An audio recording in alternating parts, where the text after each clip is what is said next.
dan selalu sehat selalu, dan alhamdulillah hari ini tepatnya Rabu 22 November 2023 diadakannya pertama kali tugas dari apa ya kita bilangnya, mungkin divisi pertama dari GDSC UG di tahun 2023-2024 untuk periode tersebut, yang dimana ini merupakan divisi baru, yaitu adalah di produk manajemen khususnya, dan ini merupakan keterbaruan dari kepemimpinan Kak Afa bersama teman-teman core team. Jadi memang kita setiap tahunnya teman-teman dari lead dan juga core team ini untuk membuat sesuatu yang baru, fresh, dan juga bisa membuat sharing kepada teman-teman semua tentang kebutuhan atau requirements yang dibutuhkan di dunia information technology, khususnya seperti itu di Universitas Gunadarma dan juga sekitarnya. Dan nanti akan dipandu tentunya bersama dengan dua narasumber yang begitu luar biasa. Ada Kak Ariel Setiawan selaku SPV Product Management, dan juga ada core team, ada Kak M. Raihan Pramuditama, biasanya dipanggilnya Kak Ariel dan Kak Raihan, tapi sekarang saya manggilnya Kak Tama gitu ya, sudah dikoreksi. Oke. Nah, jadi nanti silakan teman-teman boleh tanya apapun itu dan mengikuti kegiatan dari weekly class ini. Dan weekly class ini akan ada 2 minggu, tadi sempat disebut oleh Kak Afa, dan nanti untuk sebagai penutupnya kita akan ada apa ya, mungkin monthly ya, bentuknya seminar offline. Dan kalau kemarin info session ada di kampus D, dan nanti untuk offline-nya kita akan ada insya Allah di tanggal 9 Desember ya, ada di kampus J1 Kalimalang. Jadi kita gantian jalan-jalan gitu ya, dari Depok ke Kalimalang dulu, mungkin nanti ke kampus Gunadarma yang lainnya. Jadi selamat teman-teman diambil ilmunya yang baik-baik dari Kak Ariel dan Kak Tama untuk produk manajemen ini, karena presentasi di competition atau tadi disebutkan hackathon juga. Selamat kepada Kak Adam, Kak Rakuan, dan juga Kak Nabilah ya, betul ya, yang insya Allah nanti akan berangkat hari Jumat ke Purwokerto, Institut Telkom Purwokerto, untuk diundang ke sana gitu ya. Kemudian, nah ini ternyata menjadi hal penting gitu ya, untuk mengenalkan produk-produk tersebut kepada halayak ramai atau kepada masyarakat yang akan digunakan. Jadi it's not only about the code only gitu kan ya, atau analysis only dan lainnya, tapi ternyata teman-teman butuh untuk produk manajemen ini yang baru ada di GDSC UG di tahun 2023-2024 ini. Oke, jadi ambil ilmunya ya sekali lagi. Dan tadi benar kata Kak Lilis dan juga Kak Afa bahwa nanti kita akan ya, pilih siapa the best student gitu kan ya, selama di setiap divisi akan menjalankan kegiatan dari TED Talk-nya dan juga dari monthly-nya. Jadi selamat menikmati, dan izin dengan restu teman-teman semua dan juga dengan mengucapkan Bismillahirrahmanirrahim, kegiatan dari weekly class Product Management secara resmi dibuka. Oke, selanjutnya saya persilakan kembali kepada Kak Lilis. Dipersilakan. Wassalamualaikum warahmatullahi wabarakatuh. Waalaikumsalam warahmatullahi wabarakatuh. Terima kasih Pak Guntur atas sambutannya. Oke, mungkin karena teman-teman juga udah pada nggak sabar ya buat join, buat dengerin materi kita hari ini. Mungkin aku reminder lagi buat teman-teman, jangan lupa buat instastory mengenai acara hari ini, dan juga mention Instagram GDSCUG dan Ariel dan juga Tama. Kenapa? Karena nanti mereka akan nilai kalian untuk menjadi best students gitu ya. Oke, mungkin selanjutnya kita akan masuk ke materi yang akan dipimpin oleh Kak Tama dan juga Kak Ariel. Untuk Kak Tama dan Kak Ariel dipersilakan.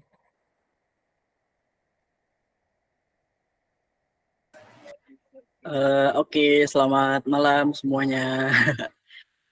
Sebelumnya kenalin, nama gue Muhammad Raihan Pramuditama, tapi kayak yang udah dibilang Kak Guntur tadi, karena kebanyakan nama Raihan di Universitas Gunadarma ataupun di lingkungan GDSC sendiri, jadi biasanya gue dipanggil Tama. Dan di sini gue akan memulai weekly class pertama kita, perdana untuk product management, divisi yang bisa dibilang baru banget nih di GDSC sendiri. Kan teman-teman kemarin juga udah ngeliat tuh postingan GDSC yang emang ya PM itu nggak ngoding gitu. Nah, di sini kita bakal ngejawab bareng-bareng. Jadi untuk kakak operator boleh tolong. Nah, di slideshow aja mungkin bisa.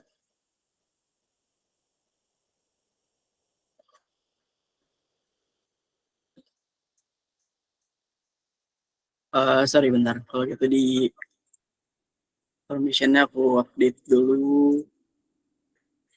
Coba di refresh lagi deh.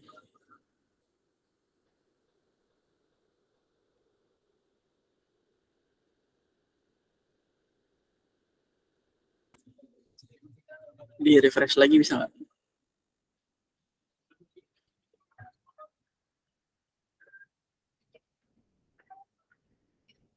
Nah, di slideshow aja di pojok kanan atas ada tulisan slideshow.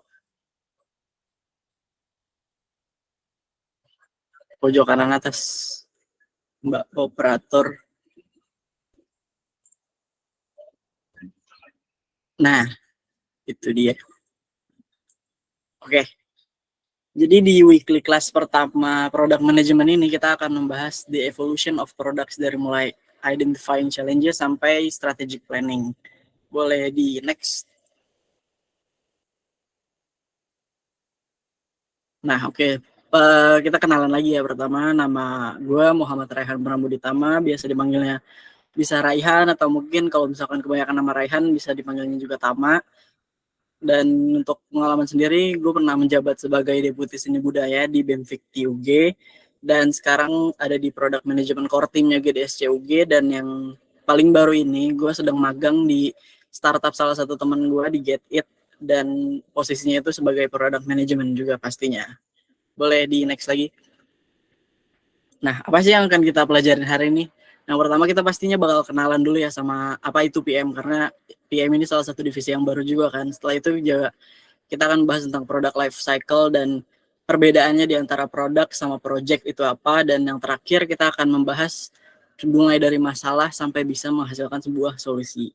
Boleh di next.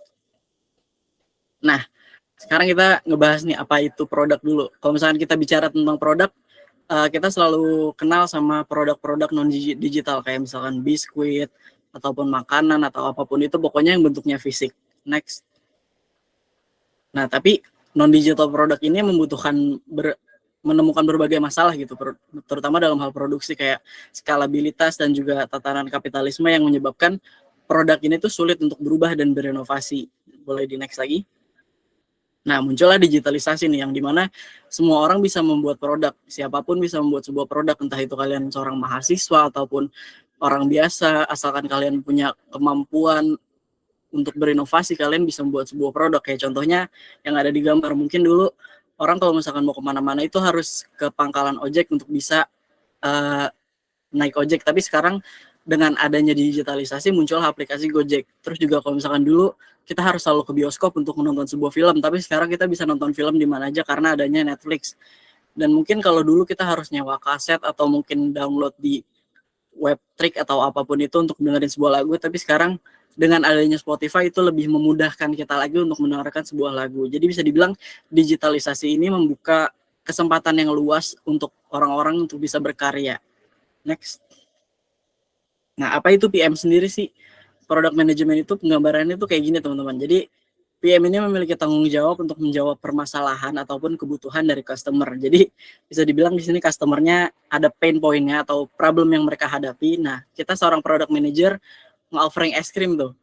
Es krim itu ibaratnya sebuah solusi yang kita tawarkan kepada seorang customer, dan di es krim itu juga terdapat ada company money, engineers, product V1.0 gitu. Dan dari pain point itu juga belum selesai, kita akan mendapatkan feedback dari customer yang nantinya akan kita olah lagi untuk bisa mengupgrade sebuah produk. Boleh di next. Nah, apa sih perbedaannya antara produk dengan project? Nah, intinya itu adalah product manager itu bertanggung jawab terhadap kualitas dan performa produk. Sedangkan project manager itu bertanggung jawab pada pelaksanaan suatu proyek. Terus juga product manager itu akan menentukan matriks yang penting untuk mengukur kesuksesan sebuah produk. Sedangkan project manager menentukan lingkup proyek, timeline, dan estimasi budgeting. Terus juga product manager akan lebih intens berinteraksi dengan para stakeholders, sales hingga konsumen. Sedangkan project manager itu cuma akan intens berinteraksi dengan tim internalnya. Kalau misalnya kita ibaratin tuh product manager itu layaknya seorang arsitek gitu, yang merencanakan dari mulai detailing bangun rumah itu mau kayak gimana, tingginya seperti apa bahan yang akan kita pakai. Dan sedangkan project manager itu bisa diibaratin sebagai seorang mandor yang tugasnya itu yang penting efisiensi waktu yang diberikan oleh user ataupun customer kita itu bisa tercapai. Boleh di next lagi. Nah, siapa sih product manager ini? Product manager ini seperti crowd controller di ruangan yang chaotic ini. Bisa dilihat aja di gambar tuh posisinya ada di tengah, dia sebelah kanan ada engineering team, ada customer, ada marketing growth, ada business owner, dan lain-lain. Pokoknya product manager itu ada di tengah-tengah yang bertugas untuk sebagai crowd controlling. Next. Nah, kita akan bareng-bareng nih ngejawab nih. Emang iya PM itu tuh nggak ngoding? Mau tahu dulu sih, mungkin dari teman-teman ada nggak yang mau ada yang mau menjawab nggak, kayak bener nggak sih PM itu nggak coding? Mungkin dari teman-teman ada yang mau ngejawab. Kita di sini diskusi santai aja ya. Jadi kalau ada yang ingin berpendapat atau bertanya tuh boleh banget. Jadi gimana teman-teman? Ada yang mau nyoba ngejawab dulu nggak? Emang bener PM itu nggak coding? Gimana? 5. Kalau menurut aku sih nggak ngoding ya, Kak. Oh gitu ya Ada kali ya. yang Coba Raihan kalau ya, ada yang Raihan. sesama Raihan. Coba. Gimana tuh? Ya baik Kak. Kalau menurut saya product management tuh ngoding apa enggak sebenarnya tergantung produk yang kita handle gitu ya. Kayak produk kita nih ada digitalnya atau enggak gitu. Pertama itu. Kedua, kalau misal produk kita berbau teknologi, mau nggak mau kalau misal kita bisa ngoding apa enggak, seenggaknya kita paham gitu. Logic code-nya itu gimana? Itu sih Kak menurut saya. Betul. Oke, betul. Jadi boleh coba di next dimunculkan lagi gambarnya. Nah, balik lagi ke gambar sebelumnya tuh kan PM itu kan crowd controller ya, berarti posisinya di tengah gitu kan. Nah, kalau diibaratin itu gambarnya kayak gini. Jadi product manager ini irisan dari aspek user experience, teknologi, sama bisnis. Artinya seorang product manager itu harus memahami ketiga aspek produk tersebut. Nah, oleh karena itu, next slide. Nah, kayak bisa dibilang ini tadi, kayak product manager itu irisan dari aspek user experience, teknologi, sama bisnis. Jadi seorang product manager itu harus bisa berkolaborasi atau berinteraksi dengan divisi lain, misalkan divisi tech sama solution, terus juga dari sisi analitiknya untuk berkomunikasi dengan divisi kayak UX design. Nah, next. Nah, oleh karena itu peran seorang product manager ini gue ibaratin kayak sebagai seorang orkestrator gitu, karena dia bertugas untuk memastikan kesesuaian produk secara end-to-end mulai dari strategi bisnis, pengembangan, sampai pemasarannya. Next. Nah, apa sih kita yang diperluin untuk bisa menjadi seorang great PM gitu? Boleh di next. Yang pertama itu yang pastinya kita harus selalu berorientasi pada data ya. Jangan pernah enggak. Kita cuma percaya sama Tuhan. Kalau yang lain tuh kalau misalkan ngomong sama temen tuh harus by data pokoknya. Nah, yang kedua, jangan pernah takut buat gagal. Hadapin aja gitu. Jangan lupa belajar dari kegagalan yang ada. Dan yang ketiga itu kita nggak boleh cherry picking, atau bahasa sekarang itu kita nggak boleh pick me. Kayak kesampingin dulu lah ego kita. Pokoknya selalu berorientasi pada data dan apa yang memang terjadi di lapangan, karena yang terakhir kita harus fokus sama apa yang sedang terjadi atau yang sedang kita ingin kerjakan. Kalau kita nggak fokus, nanti kita nggak bisa gampang overwhelm, karena dengan banyaknya data yang masuk kita bisa gampang overwhelm. Jadi kita harus stay locked in gitu bahasanya. Next. Nah, kita harus juga selalu bisa berempati. Jadi nggak semua data itu berupa angka ataupun statistik. Beberapa data itu perlu pemahaman lebih. Nah, apa sih maksudnya empati dan apa bedanya dengan simpati? Kalau misalkan kayak teman-teman ngelihat ada teman yang jatuh gitu, bisa teman-teman sebutin nggak kalau misalkan kita berempati itu gimana, kalau kita bersimpati itu gimana? Mungkin ada relawan lagi yang ingin mencoba kayak Kak Raihan tadi. Kalau misalkan ada teman kalian gitu yang jatuh, posisiin diri kalian kalau harus berempati itu gimana, kalau dia bersimpati kita harus gimana. Ada yang ingin mencoba kah?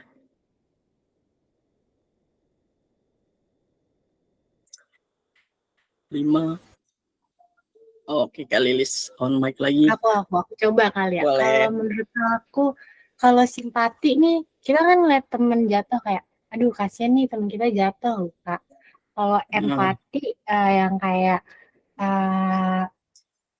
kita ngerasain kayak sakitnya gitu loh, kayak kasihan teman kita jatuh gitu, kayak ngerasain sakitnya gitu. Betul banget. Jadi mungkin kalau bersimpati itu kalau kita ngeliat teman kita jatuh kayak apa ya? Ih lu jatuh, mungkin lain kali lebih hati-hati lagi atau bisa lihat jalan kanan kiri. Pokoknya apa ya, suka ngasih nasihat gitulah.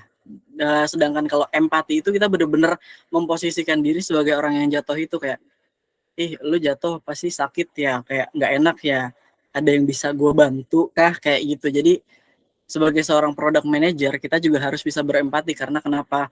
Karena yang kita hadapin itu customer langsung, jadi kita harus tahu apa yang customer butuhkan. Jadi gitu loh teman-teman. Jadi supaya kita lebih ngedapetin maksud apa permasalahan yang dihadapin oleh customer di per understanding what customer needs gitu. Jadi boleh di next lagi. Nah, a professional overthinker tapi di apa namanya di hal yang bagus gitu ya. Maksudnya apa? Di sini seorang product manager kalau menurut gua membutuhkan skill critical thinking dan juga analytical yang baik. Jadi kayak analytical thinking itu memanfaatkan fakta yang ada dan informasi yang dimiliki untuk dijadikan sebagai bukti yang digunakan untuk menentukan keputusan, sedangkan critical thinking itu memanfaatkan fakta yang ada untuk mengeluarkan pendapat dan menghasilkan kesimpulan. Nah, kalau bisa kita mengkolaborasikan itu semua supaya kita bisa ngedefine problemnya dengan baik dan menghasilkan solusi yang baik gitu loh.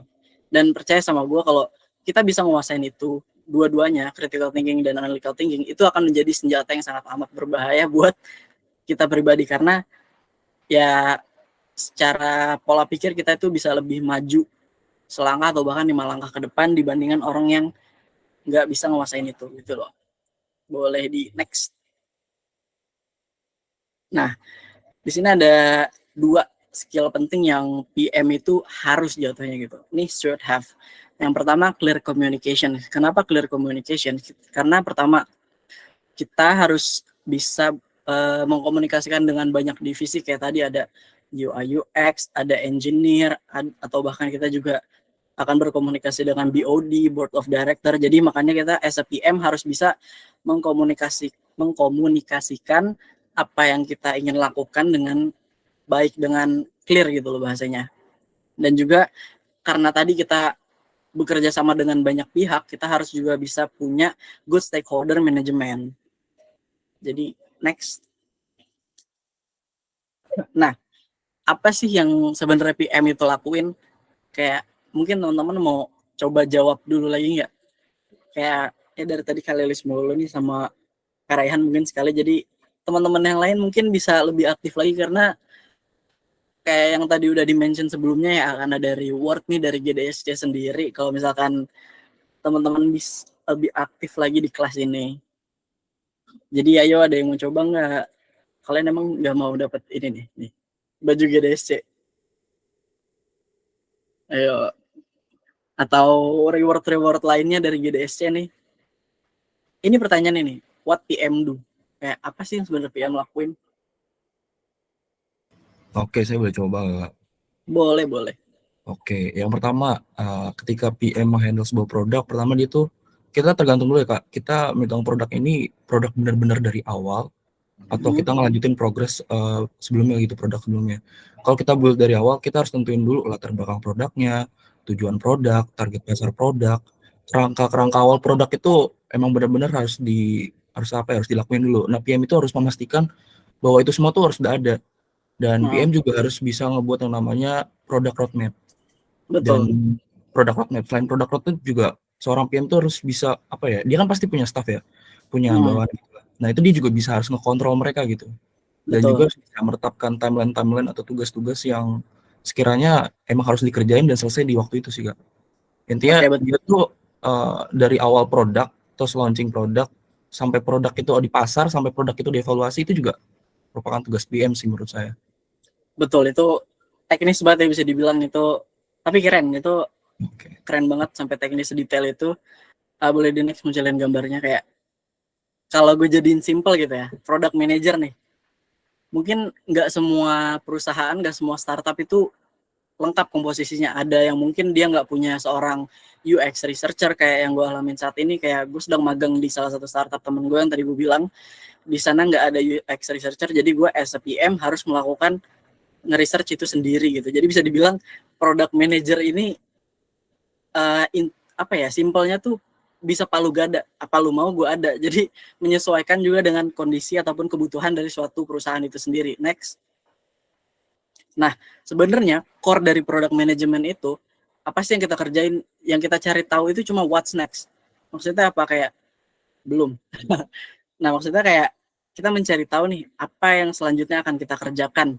Dari mulai defining problem itu yang tadi udah dijelasin sama Kak Raihan detail itu, kita nge-define problem dari awal, kita nge-develop sebuah produk, nggak berhenti di situ, kita iterasi lagi, kita minta feedback dari customer, ada problem apa aja yang mereka alamin selama gunain produk itu, kita coba lagi untuk upgrade lagi produk itu.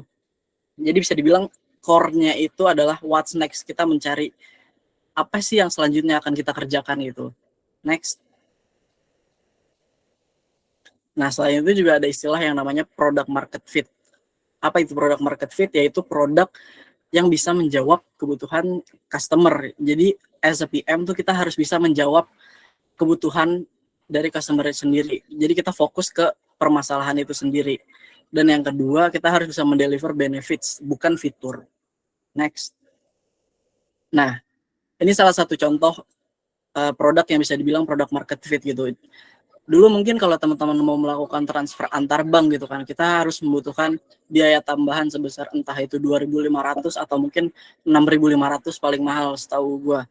Tapi sekarang dengan hadirnya Flip, itu bisa menjawab keresahan kita sebagai customer, karena 2,5 ataupun 6.500 itu buat sebagian orang, buat beberapa orang itu mahal gitu. Tapi dengan adanya Flip, kita bisa melakukan transfer antar bank dengan biaya yang tidak begitu mahal, kayak cuma menambahkan beberapa perak sebagai unique code di belakang untuk bisa melakukan transfer antar bank. Next. Nah, dalam prosesnya juga di sini ada product management life cycle. Jadi itu sebenarnya kita as a product manager berputar-putar di situ aja gitu. Yang pertama kita ngelakuin research and ideation, mungkin bisa pakai design thinking, terus juga kita nge-plan and prioritize pakai lean startup, terus design and implementation bisa menggunakan metode agile, terus juga retrospektif dan iteration, karena kayak yang udah gue bilang tadi, dari awal kita nge-define produk sampai akhirnya produk itu jadi, sebenarnya produk itu belum selesai, masih ada iterasi yang harus kita lakukan untuk menemukan masalah selanjutnya yang harus kita solve. Jadi kita bener-bener muter aja di cycle ini. Boleh di next. Nah, sekarang kita akan membahas kayak journey kita dari turning problem into solutions. Yang next. Nah, pertama untuk product discovery itu sendiri, di sini ada salah satu metode yang bisa digunakan, yaitu double diamond, atau mungkin versi up to date-nya itu teman-teman kenal yang namanya design thinking. Next. Ada juga yang namanya design sprint, bisa dilihat di gambar. Nextnya. Nah, ini lagi yang tadi udah aku mention sebelumnya, ini versi upgrade atau versi lebih update dari double diamond tadi, yaitu namanya design thinking yang sekarang umum dipakai gitu. Next. Nah, tadi kan udah disenggol juga ya sama Kak Raihan yang namanya product roadmap. Apa sih product roadmap itu? Product roadmap ini semacam hipotesa. Jadi bagaimana produk dibuat dan pokoknya perjalanan produk ini dibuat dan divisualisasikan dalam bentuk timeline gitu. Kenapa ini sebuah living hipotesa? Karena yang namanya membuat sebuah produk, kita itu nggak semata-mata udah kayak dari awal sampai akhir kita harus begini. Enggak. Pasti di pertengahan ataupun dimanapun itu timeline ada, pasti akan ada adjustment gitu. Jadi nggak selamanya apa yang kita rencanakan itu bisa tetap seperti apa yang kita rencanakan, akan ada adjustment, entah itu dari segi proses bisnis ataupun fitur ataupun engagement. Jadi bisa dibilang product roadmap ini bersifat living hypothesis. Nah, ini gue ambil dari salah satu mentor gue, yaitu Mas Guru Nevada, yang nantinya akan hadir di monthly eventnya product management. Jadi kalau misalkan teman-teman mau tahu lebih banyak lagi tentang product management, apalagi nanti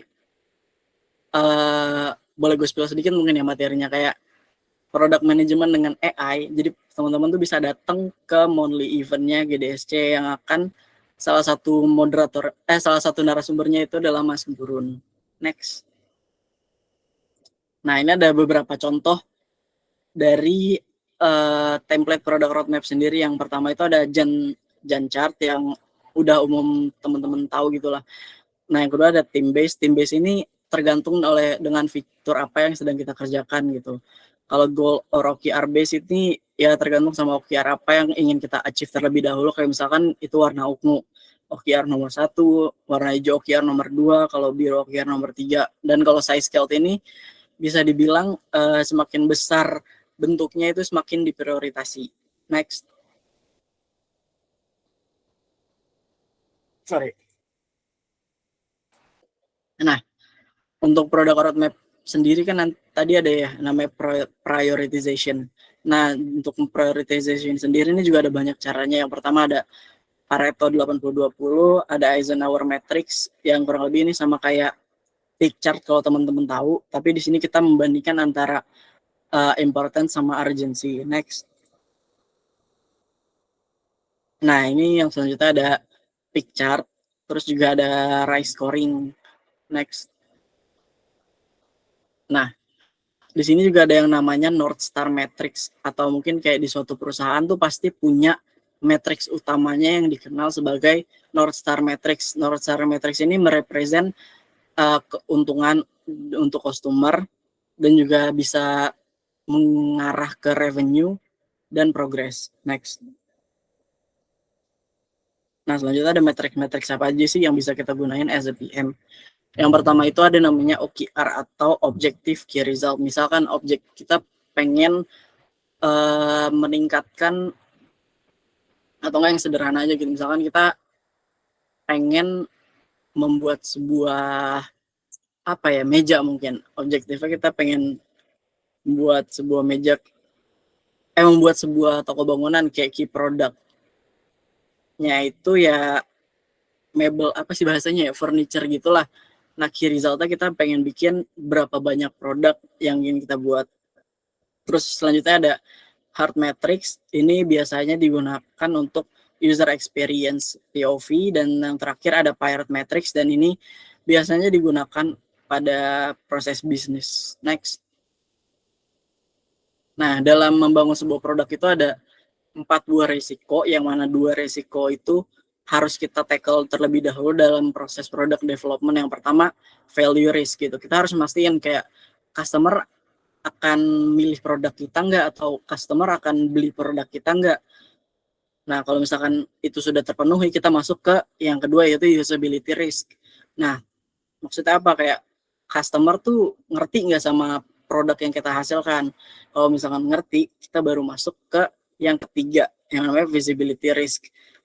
Nah, dari kita baru ke tim nih, kayak tim yang kita punya tuh mampu nggak untuk membangun sebuah produk ini gitu loh, dari segi waktu, skill, ataupun teknologi yang mereka kuasain. Kalau misalkan ini bisa diatasi, kita masuk ke yang terakhir, yaitu business viability risk. Jadi kayak ya ini yang berurusan dengan budgeting, legal, dan lain-lain. Nah, pertanyaannya, boleh nggak sih kayak kita melewati salah satu dari 4 ini?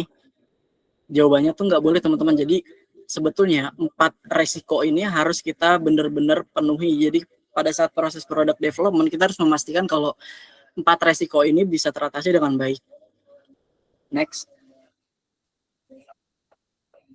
Nah, selanjutnya gitu, as a product manager, kita harus mempersiapkan arsenal kita gitu. Kita nggak boleh cuma bawa pisau ke peperangan gitu. Jadi kita harus mengerti dari mulai business flow-nya, solution and concept, take option-nya ada apa aja, dan juga integrasinya. Makanya tadi as a PM tuh kita bener-bener harus bisa at least mengerti gitu loh sama apa yang akan kita hadapin.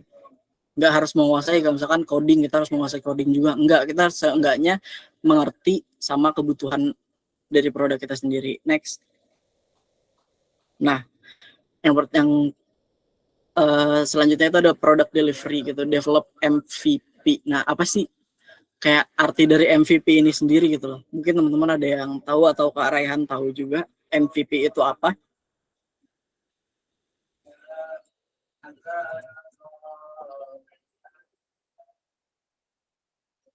5, 4, 3, 2, 1. Jadi MVP ini bukan most valuable player kayak yang umum ada di game ataupun suatu olahraga ya teman-teman. Jadi MVP ini bisa disebut minimum viable product gitu. Jadi bisa dilihat di gambar paling bawah gitu, sebelum adanya mobil kayak orang tuh cuma sekedar bisa membangun infrastrukturnya aja tapi mesinnya belum bisa gitu di MVP level 1-nya.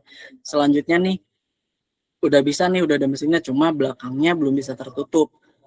Nah yang ketiga itu mungkin kayak mobil tahun 60-an, jadi masih sederhana, dan di MVP terakhirnya baru deh itu mobilnya jadi.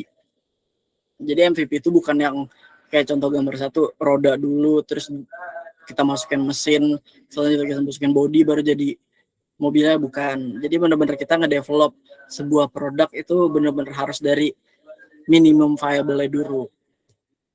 Next. Dapat reminder dari operator selesai 10 menit lagi, jadi sorry agak dipercepat. Nah, sebagai seorang product manager kita juga wajib kan ya tadi menguasai skill yang namanya clear communication. Itu gunanya buat apa? Supaya kita bisa mengartikulasikan ide kita dengan jelas gitu, atau ya kita we will get lost in translation gitu. Jadi bisa dibaca sendiri teman-teman, atau mungkin nanti akan dibagiin juga PPT-nya sama tim GDSC. Jadi boleh di next.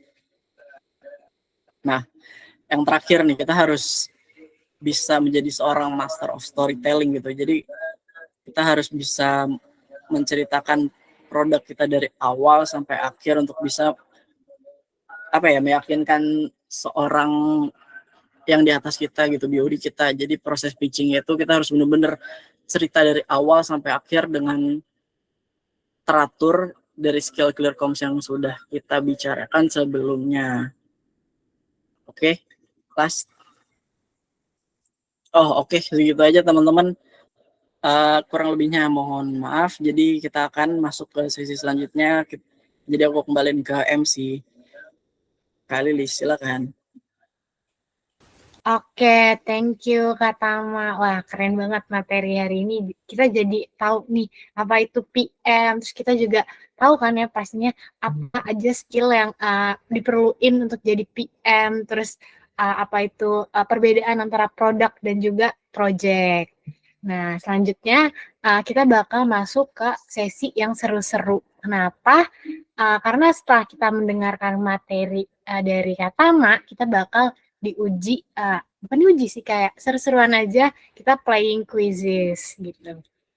Oke, playing quizzes nanti bakal dibantu sama kakak operator, mungkin bisa dibantu share screen terlebih dahulu. Nice. Nah, buat teman-teman bisa scan barcode yang ada di layar nih, atau teman-teman bisa langsung ke quizzes dan masukin kode 199591.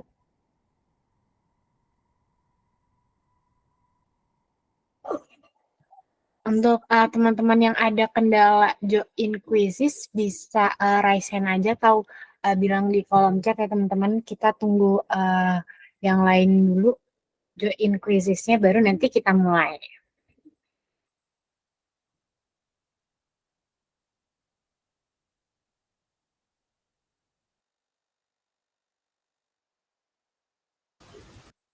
Mungkin aku mau ngingetin lagi buat teman-teman jangan lupa nge-share keseruan kita di week 1 ini. Terus juga teman-teman bikin key takeaways yang isinya tuh rangkuman hari ini tuh kita belajar apa aja. Kenapa? Karena nanti di akhir acara kita di Monthly itu kita bakal ada best student yang kita ambil dari weekly class ini gitu teman-teman. Buat link template story-nya aku share di kolom chat ya teman-teman. Nah, ada tuh.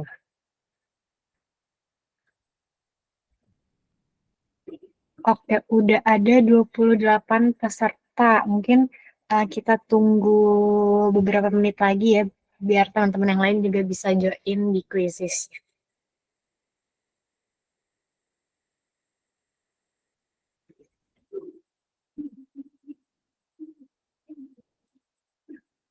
Nah, buat teman-teman yang nge-share story, jangan lupa mention Kak Ariel, Kak Tama, sama IG GDSUG ya pastinya.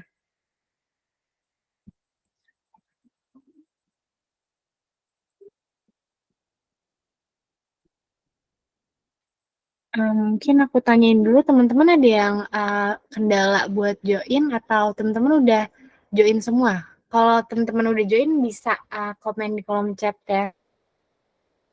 Sudah Kak, don gitu.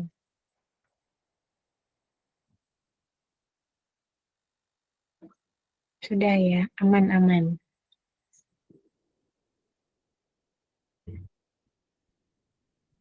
Aku tunggu sampai 20.42 kali ya, 1 menit lagi.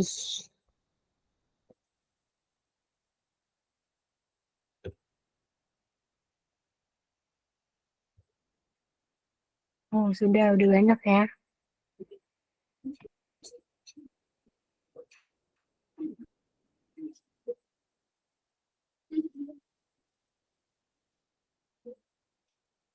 Oh, udah ada 44 orang nih. Nanti 20.42 kita mulai quizisnya ya, teman-teman.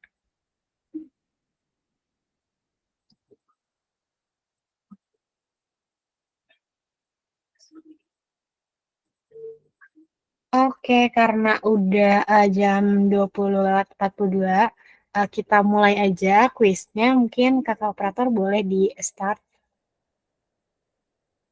Let's go.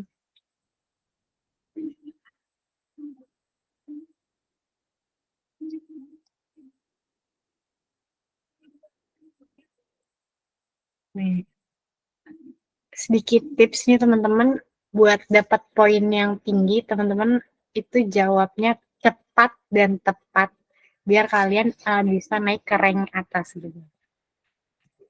Nah, di rank pertama ada Kak Raihan. Emang dari tadi kayaknya Kak Raihan juga mantau nyimak banget materi yang disampaikan dan emang super keren ya udah tahu juga mengenai PM. Oke, di peringkat kedua ada Kak Pramudia. Buat teman-teman yang lain yang masih di bawah, jangan mau kalah nih sama peringkat-peringkat atas biar bisa jadi best students kita gitu.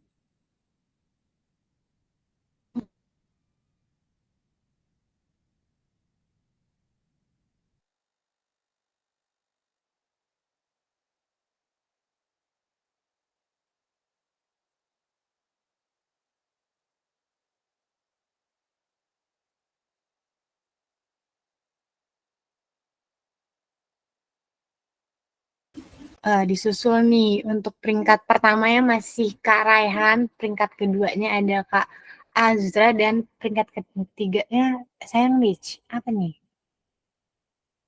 Teman-teman, untuk next-nya jangan lupa menggunakan nama asli ya, biar kita tahu siapa aja best student di weekly class-nya. Gimana teman-teman, udah selesai semua kah? Kalau udah selesai boleh komen di kolom chat ya teman-teman ya.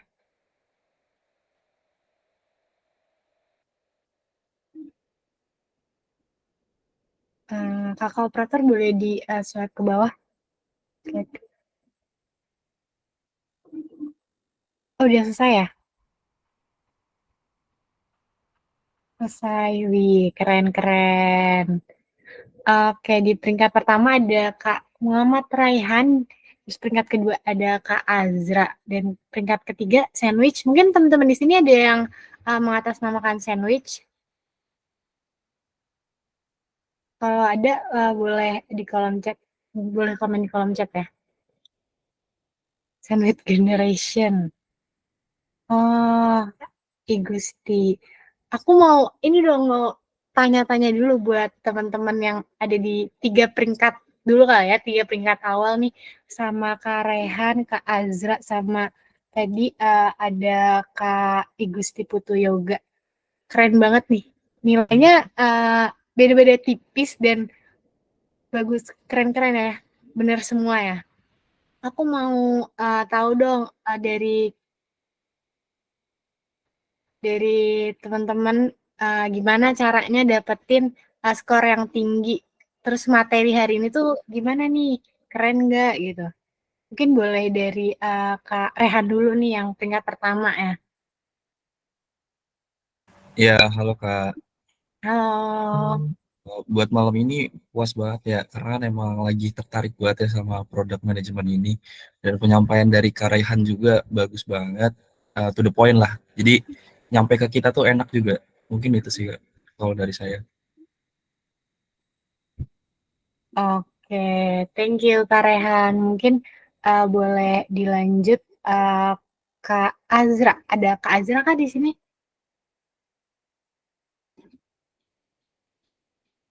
Hadir Kak. Oke, boleh. Boleh dong speak buat materi hari ini kayak gimana? Materinya gimana ya Kak? Saya jelasin dari awal ya Kak ya. Jadi materinya Boleh. itu benar-benar saya kan bukan basic yang dari manajemen gitu kan Kak. Jadi saya belajar ini tuh benar-benar wah penyampaiannya bagus banget nih gitu. Saya benar-benar tahu jadinya gitu Kak. Kak Rama nge-fly dia terbang nih. Oke. Yang ketiga ada Kak Igusti. Tadi Kak Igusti masih ada di room. Ada Kak, ada. Oke, boleh dong dari Kak Gusti kata dua kata mengenai weekly class hari ini. Buat weekly class Kak malam ini sih bagus banget sih Kak. Kita jadi tahu gitu cara jadi produk manajemennya yang baik, step by stepnya gitu atau guide-nya gitu Kak. Oke, thank you Kak Raihan, Kak Azra, dan Kak Gusti atas sepatah dua katanya nih. Mungkin aku mau tambahin rules lagi buat hadiah ini diperuntukkan untuk 2 orang nih, ada hadiah dadakan. Kalian bisa buat story, tadi template-nya udah aku share juga. Jangan lupa buat mention Kak Ariel, Kak Tama, dan juga GDSCUG. Terus buat jumlah view story terbanyak boleh share ke IG GDSCUG. Kita bakal umumin di jam 21.30 dan kalian bisa bikin story yang lucu-lucu juga gitu ya. Oke, good luck ya teman-teman. Jangan lupa buat story-nya. Oke, mungkin buat quizisnya boleh di close. Thank you kakak operator. Oke, kita bakal lanjut ke sesi selanjutnya. Karena penyampaian materi kita udah selesai, terus tadi juga kita playing quizzes nih biar tahu juga apa yang udah disampaikan sama pemateri kita nih, instruction kita Tama itu kita udah sampai mana nih ilmunya kan. Selanjutnya kita bakal masuk ke sesi Q&A, di mana buat teman-teman yang ingin bertanya atau tadi tuh penyampaian materinya ada yang kalian pengen tanyain, bisa tanyain di mungkin teman-teman bisa raise hand aja, raise hand di sini ada fitur raise hand. Jangan lupa nyebutin nama dan dari kelas mana gitu ya. Tadi udah ada yang raise hand ya. Boleh nih Kak Faiza, Kamila. Iya Kak, aku mau bertanya. Jadi kan mengenai tadi Kakak bilang itu kan bikin story Instagram ya. Nah, story-nya itu kan caption-nya itu berupa rangkuman. Nah, kalau misalnya nanti rangkumannya terlalu banyak dan nutupin apa fotonya itu gimana Kak? Atau caption cuman sedikit aja gitu? Kalau dari aku sih mendingan buat rangkumannya secukupnya aja gitu. Yang penting dari apa yang kita pelajarin hari ini tuh nangkep gitu, dapat summary-nya gitu. Oh ya, mungkin buat teman-teman yang ingin bertanya juga ada link Slido, bisa dibantu share screen operator. Oh ya, BTW buat Kak Faiza tadi yang nanya, ada yang masih dibingungin nggak mengenai story? Enggak, Kak, cukup. Terima kasih. Oke, aman ya.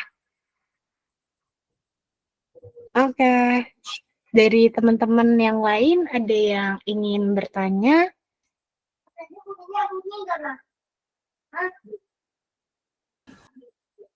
Udah ada pertanyaan ya di Slido.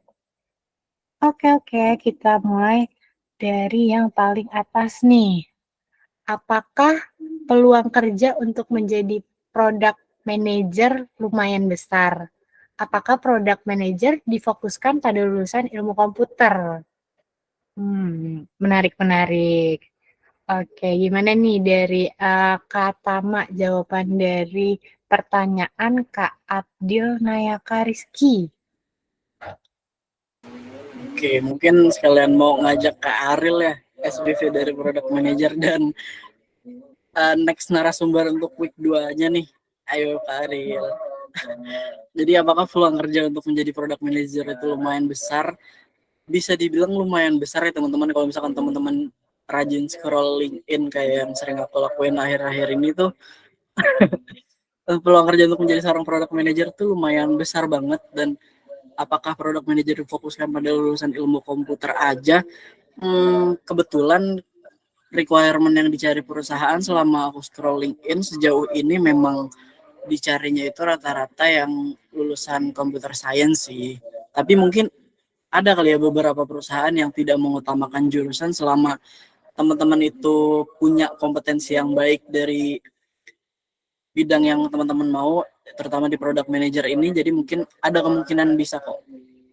Jadi tinggal dibaca aja. Kalau untuk requirement-nya sendiri itu tergantung dari masing-masing perusahaan. Masih ada kesempatan kok istilahnya. Gimana dari Kak Ariel, mungkin ada tambahan partner saya yang udah melalang buana lebih banyak nih di dunia product manager. Oke, suara aku masuk kan ya? Masuk. Oke, sebenarnya bener sih kata Mbak gitu ya. Tapi balik lagi gitu ke perusahaannya gitu sebenarnya butuhnya tuh jurusan apa gitu. Tapi banyakan yang general gitu sih. Jadi kayak semua jurusan tuh bisa masuk sih. Karena emang PM kan yang seperti yang tadi kata mau dijelasin itu banyak gitu kan. Tergantung produk apa yang mau di manage kayak gitu sih mungkin dari aku. Oke, thank you Kak Tama dan Kak Aryo atas jawabannya. Jadi sebenarnya balik lagi ke requirement dan company-nya ya gitu ya. Oke, buat Kak Abdil Nayaka, gimana nih pertanyaannya? Udah kejawab atau belum? Masih ada Kak di sini?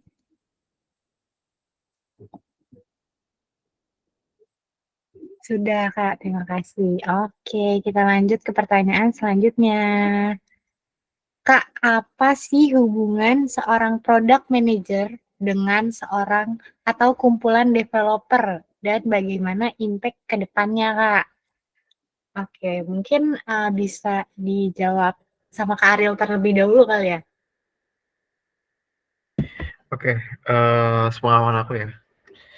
Sebenarnya lebih banyak sih. Jadi biasanya tuh dari satu produk tuh ada satu timnya sendiri gitu, engineers-nya. Jadi nanti ada lead engineers-nya gitu lah ya yang nge-manage di bawahnya gitu, kayak gitu sih. Jadi satu kumpulan developer sebenarnya, kayak gitu sih. Oke. Kalau dari Kak Tama udah cukup atau mau ditambahin? Mungkin balik lagi ke yang udah aku jelasin tadi ya, kayak PM itu kan sebenarnya middleman dari banyak divisi yang ada gitu. Jadi kita SPM benar-benar harus bisa mengkomunikasikan dengan baik, terutama ke tim engineer. Di sini bahasannya kan kita harus bisa berkolaborasi, terutama dari segi strategi dan juga leadership kalau misalkan memang kita mengarah ke tim engineer gitu. Oke, thank you Kak Tama dan Kak Ariel atas jawabannya. Buat Kak Danendra. Danendra ada di room kah? Kak Danendra? Udah, ada. Gimana nih jawabannya? Udah menjawab dari pertanyaannya belum nih Kak?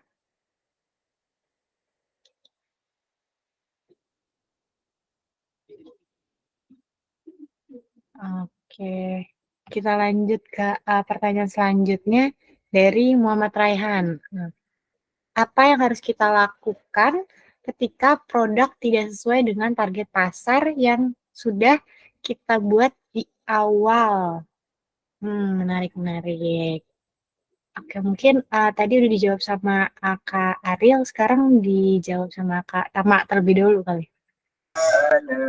Oke, kalau misalkan produk yang udah kita buat itu nggak sesuai dengan target pasar yang udah kita buat di awal itu, sebenarnya di product management cycle tadi kan ada yang namanya iterasi ya. Iterasi itu kita melakukan pengumpulan feedback dari produk yang udah kita buat, kayak apa, atau mungkin kesulitan penggunaannya apa, atau apapun itu pokoknya yang berurusan dengan kekurangan produk kita gitu.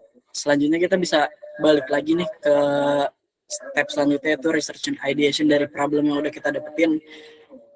Kita research, kita ideation apa yang kita bisa lakukan untuk mengatasi masalah-masalah tersebut dengan salah satu metode yang ada, kayak yang umum apa yang dipakai sekarang itu namanya metode design thinking. Jadi jawabannya kurang lebih kita harus mengiterasikannya lagi sih. Jadi kurang lebih gitu. Jadi mungkin dari Karel ada tambahan? Sorry. Oke, nambahin sedikit. Jadi sebenarnya dari katamu udah cukup bener gitu ya, dari udah kompleks, udah bagus banget jawabannya. Paling mau nambahin aja jadi kan sebelum kita ngebuat produk tuh biasanya kita nyesuaiin nyari target market dulu gitu kan. Jadi dan sebelum ngebuat suatu produk biasanya kita nemuin sebuah masalah kayak gitu. Jadi harusnya case kayak gini tuh bisa diminimalisir gitu lah ya. Karena harusnya sebelum ngebuat suatu produk itu R&D-nya udah harus kuat dulu kayak gitu sih dari aku. Oke, jadi kurang lebih di iterasi buat metodenya tadi yang dicampaikan sama Kak Tama itu ada design thinking gitu. Buat Kak Rehan gimana nih, udah menjawab dari pertanyaannya atau belum? Udah Kak, terima kasih buat Kak Ariel sama Kak Rehan. Oke, terima kasih kembali juga Kak Rehan. Oke, selanjutnya pertanyaan dari Kak Hans. Kak, saya mau tanya, kalau produk yang kita buat bertentangan antara keinginan user dan kebutuhan pasar, kita harus ngapain sih sebagai product manager? Oke, mungkin bisa dijawab terlebih dahulu sama Kak Ariel. Oke, ini sebenarnya nyambung ke pertanyaan sebelumnya kali ya. Jadi kan keinginan user dan kebutuhan pasar. Ada users yang butuh tapi dia nggak ingin kayak gitu sih. Jadi pastiin sebenarnya yang paling penting adalah user tuh ingin pakai, bukan butuh. Karena bisa jadi orang butuh tapi dia nggak mau pakai gitu. Belum ingin untuk memakainya kayak gitu. Jadi pastiin yang udah aku sebutin sebelumnya, yaitu research. Kita research dulu yang dalam kayak gitu sih. Oke, mungkin dari Kak Tama ada yang mau ditambahin atau udah cukup, Kak? Mungkin tadi kan kita udah sama-sama bahasnya tentang 4 resiko gitu, dan 2 dari resiko itu tuh harus kita benar-benar bisa tackle di awal, yaitu failure risk sama usability risk. Yang pertama failure risk nih, kayak kita harus pastiin nih customer nih akan milih produk kita nggak, akan beli produk kita atau enggak gitu. Kalau misalkan udah bisa dipastiin kalau itu bakal dibeli atau dipakai, kita bisa masuk ke yang selanjutnya, yaitu usability risk gitu. Kayak customer nih bakal ngerti nggak gitu sama produk kita, ngerti dari cara makainya atau apapun itu. Jadi penting itu untuk nekel 2 resiko itu di awal product development. Jadi pastiin 2 resiko itu, failure risk sama usability risk, udah bisa diatasi pada saat proses product development. Kurang lebih seperti itu Kak Hans. Oke. Buat Kak Hans ada di room nggak nih? Kalau ada, apakah sudah menjawab dari pertanyaannya Kak Hans nih? Ada, Kak. Cukup jelas Kak, terima kasih banyak. Oke, terima kasih kembali Kak Hans. Oke, kita lanjut ke pertanyaan selanjutnya ya, teman-teman. Maaf, alarm mau nyala. Oke, aku bacain pertanyaan dari Anonymous kali ya. Kak, tadi kan dijelasin tentang MVP. Nah, terus gimana konsep MVP ini diterapkan ke product management? Gimana nih? Mungkin bisa dijawab dulu sama Kak Ariel. Oke, MVP. Eh, kita pakai case yang tadi ya, yang Flip itu. Flip itu awalnya, teman-teman tahu nggak Flip itu awalnya itu apa gitu? Aku mau nanya dulu. Ada yang tahu nggak? Sebelum dia jadi suatu aplikasi. Nggak ada ya? Oke. Jadi awalnya kita kan Flip itu awalnya dia ngerasain sebuah masalah nih, foundernya gitu kan. Pengen transfer tapi ada biaya admin gitu. 6.500, 7.500 dan itu cukup untuk sebagian orang cukup berat lah ya. Dan dia ingin gimana sih cara menghapus si biaya admin itu. Yang mana caranya adalah dia harus transfer ke sama bank biar dia tuh nggak kena biaya admin gitu kan. Caranya yang dia lakukan sebelum dia bikin aplikasi MVP-nya adalah dia bikin Google Form gitu. Dia bikin Google Form yang mana nanti dia tuh bisa users bisa nginput gitu ya, dia mau transfer dari mana ke mana, saldonya berapa. Jadi nanti si Flip ini di belakang dia bakal transferin kayak gitu. Itu awalnya tuh kayak gitu. Jadi MVP-nya dia adalah sebelum bikin suatu produk yang kompleks kayak sekarang, suatu aplikasi kan bikin aplikasi kan mahal ya, nggak semurah itu gitu. Dia bikin si Google Form-nya dulu yang mana dia tuh bisa transaksi gitu. Apakah ini tuh cocok dengan market yang sekarang apa enggak? Marketnya tuh udah ready apa belum? Kayak gitu sih. Jadi eh, untuk membuat suatu produk nggak harus bikin aplikasi yang sangat kompleks, tapi kita bisa mulai dari yang sederhana dulu, kayak gitu sih.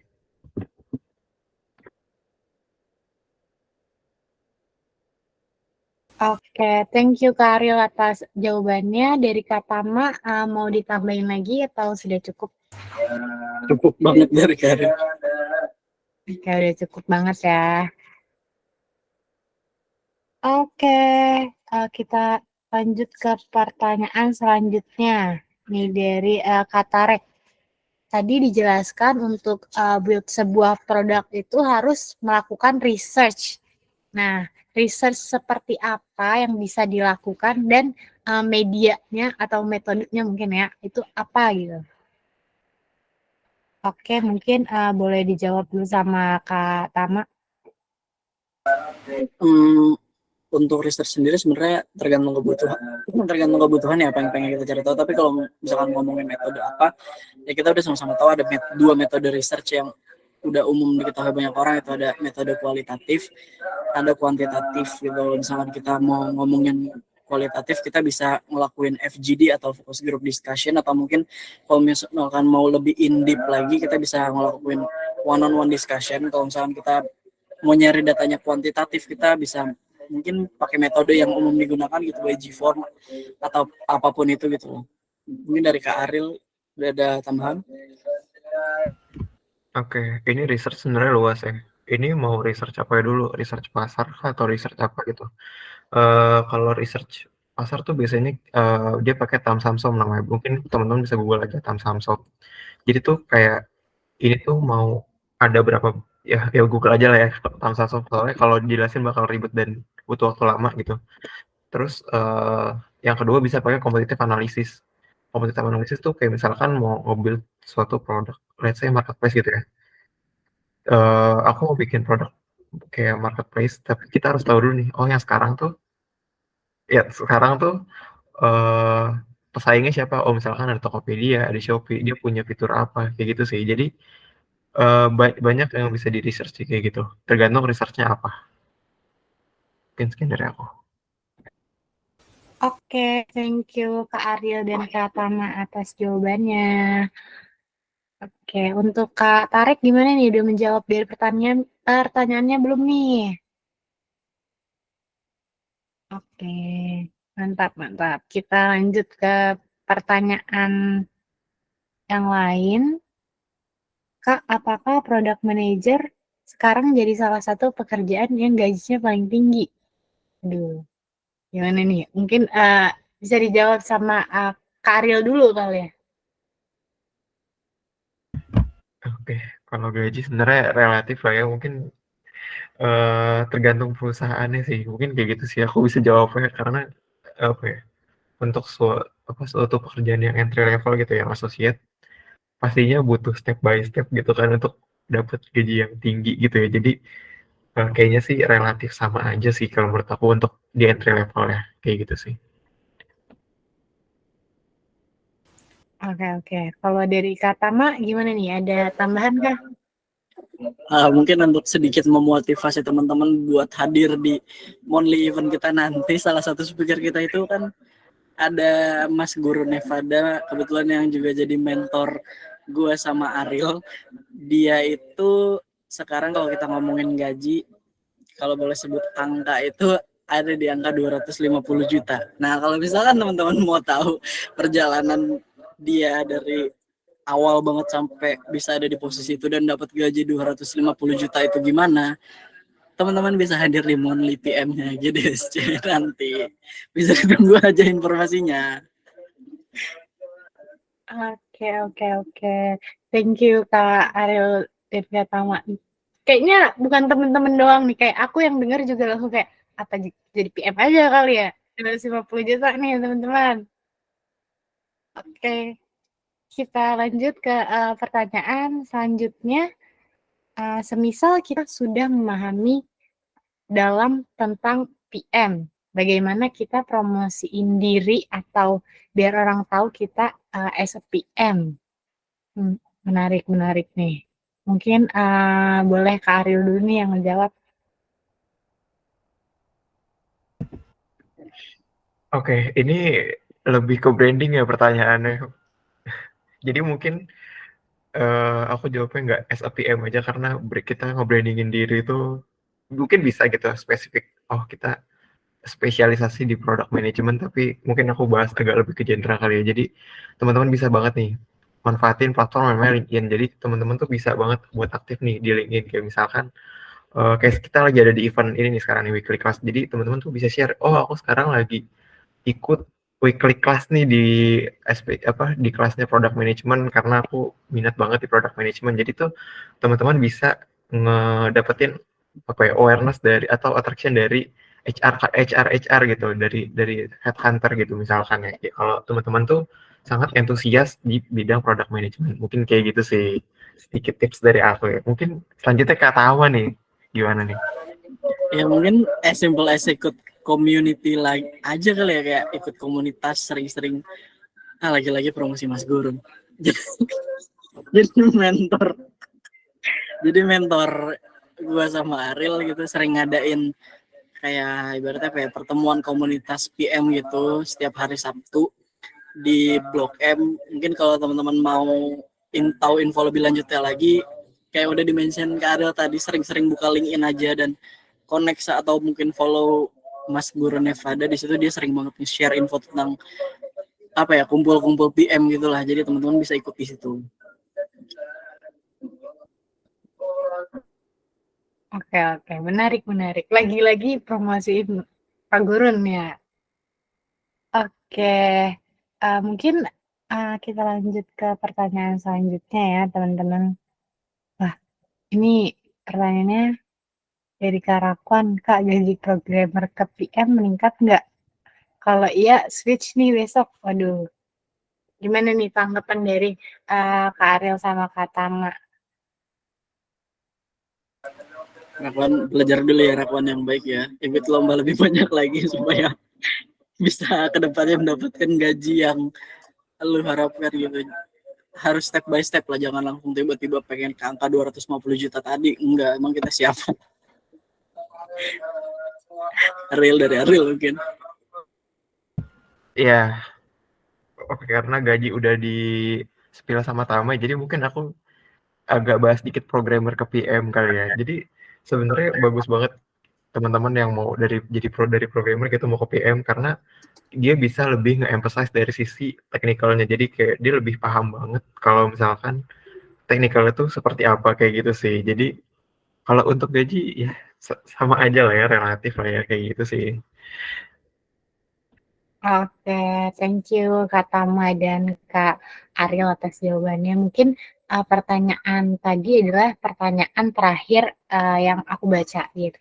Buat teman-teman yang masih mau nanya-nanya tentang PM, kalian bisa tanya ke Discord kita GDSUG.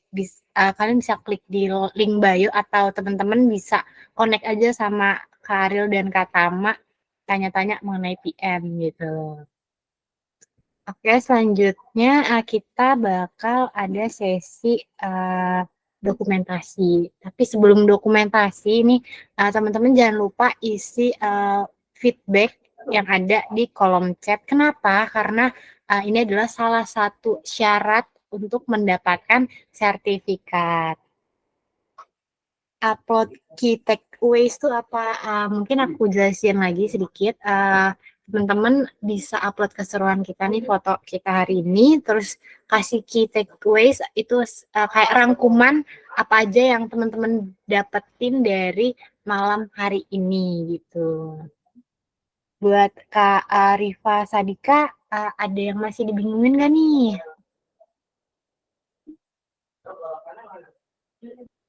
Gimana? Sudah aman belum?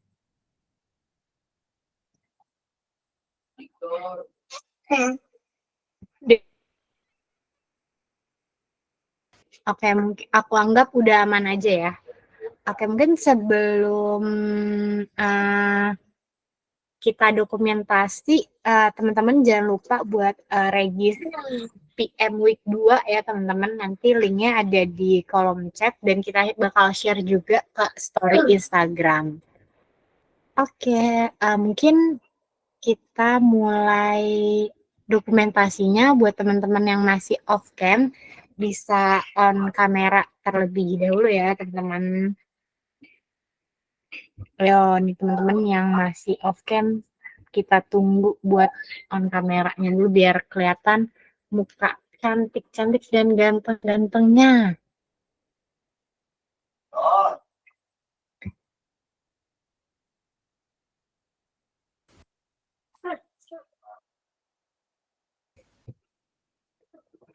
Udah banyak yang on cam nih. Buat teman-teman yang masih off kamera, boleh diaktifin dulu ya teman-teman.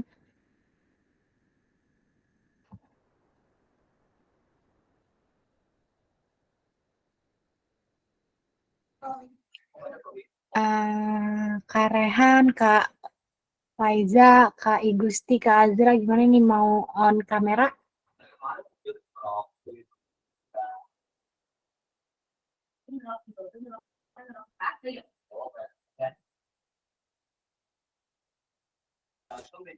Oke. Kalau gitu kita mulai aja dokumentasi hari ini. Seperti biasa kita mau pakai gaya andalan kita, gaya GDSC dulu mungkin kayak gini ya. Nih kayak gini teman-teman. Boleh diangkat dulu teman-teman. Aku hitung sampai 3. 1, 2, 3. Oke. Next mungkin gaya bebas ya, gaya teman-teman gaya bebas aja. Aku hitung sampai 3. 1, 2, 3. Oke, thank you teman-teman.